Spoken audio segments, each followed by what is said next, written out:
Building the world of Bioshock Infinite didn't stop with the creation of Columbia. It was a task that required a cast of believable characters to bring the story to life. The game's protagonist, Booker DeWitt, presented a unique set of challenges. Unlike the original Bioshock's protagonist, Booker needs to exist in the world as much more than a cipher.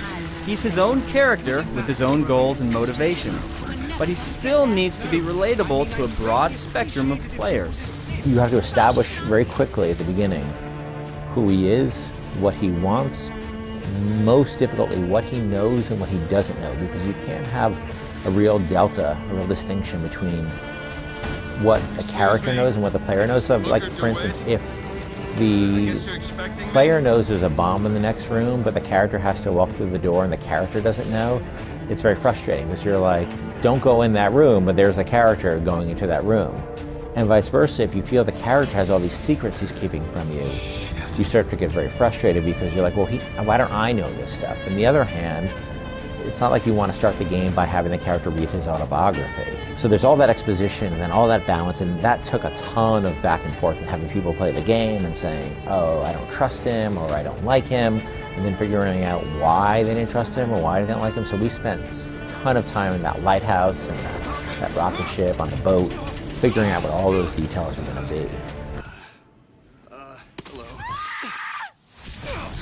To better understand Booker, you need to look at his reason for coming to Columbia, which is to say, his mission to retrieve Elizabeth. More than just an objective, Elizabeth becomes Booker's companion through the bulk of the game, as well as the emotional anchor of the story.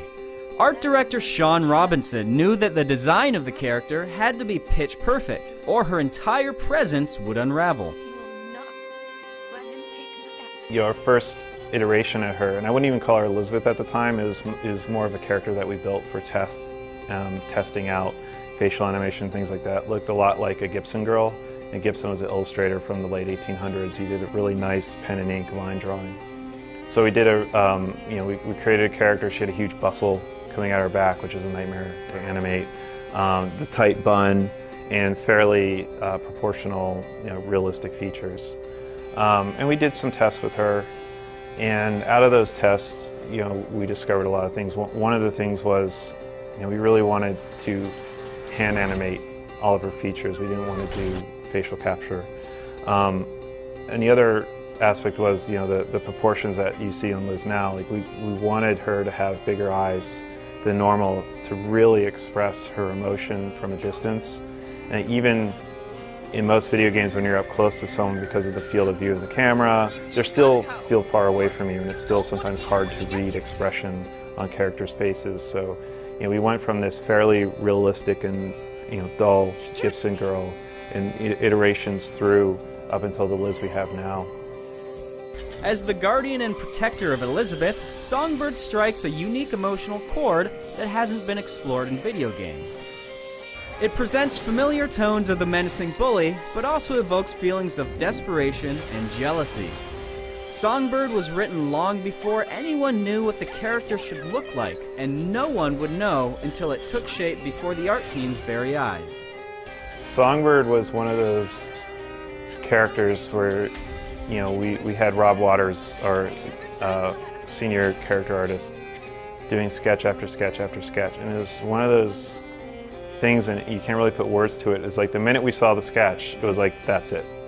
Everything before that, like, oh, this is a cool drawing, this is cool, I don't know what it is, it's cool. But the minute, he did this drawing of Elizabeth reaching up and touching Songbird on the head. I wish I could go into the voodoo that would explain that a little better. It was just one of those collective aha moments, like when the art team saw it and Ken saw it, there was no questions about iteration or go back to the drawing board. It's like all of a sudden everybody's just like, that's it. Let's go with that. That thing's awesome. It's like way better than anything else that's been on the drawing board. And there are plenty of really cool guys that you're like, oh, this could be cool. But when you look around the team and everybody at the same time has that, exact epiphany, it's like, we're not going to let this one go, right? That's it. The city of Columbia rests on the shoulders of its enigmatic founder, Zachary Hale Comstock. As the leader of the founders, he created a city based on religious devotion and American exceptionalism. A character based on these ideals could easily be reduced to a collection of villainous tropes, and it proved a challenge to keep his motivations believable. He was one of the toughest characters for me to write because I don't feel, I don't have a religious background. And let alone sort of, the darker side of his beliefs and the racist side of his beliefs. But so I really had a lot of trouble writing him for a long time. And it occurred to me I had to figure out why do people follow him? That was the key to his characters. Why do people follow him? What does he provide to them? And I struggled with that for a long time because obviously, an ecstatic religious experience is something that a religious leader provides, but I don't have a connection to as a writer. And it's always hard when you try to write something that you have never felt, and that would feel dishonest to me. So I struggled, and actually I ended up having some conversations. There was a scene in the game at the end where there was a gentleman here, one of our artists, who got to a point in the game, played it, turned off his computer, turned off Bioshock, opened up his computer, opened Microsoft Word, and wrote a resignation letter. It had offended him so much. And I ended up having a conversation with him. My first impulse was, I don't want this guy to go, because he was a good guy and a talented guy. And we ended up actually having a long talk, and he was an extremely religious guy. And when we started talking, I realized that something I could connect to was the notion of forgiveness, and how powerful, what an important part that is of the New Testament, and why, Christ was such a revolutionary figure. And thinking about how I would incorporate that notion, the power of that notion, to Comstock, into sort of his world, was to me the key, because who hasn't done things that they don't want to be forgiven for? Just because the city flies don't mean it ain't got its fair share of fools. All right. Still got a girl to find.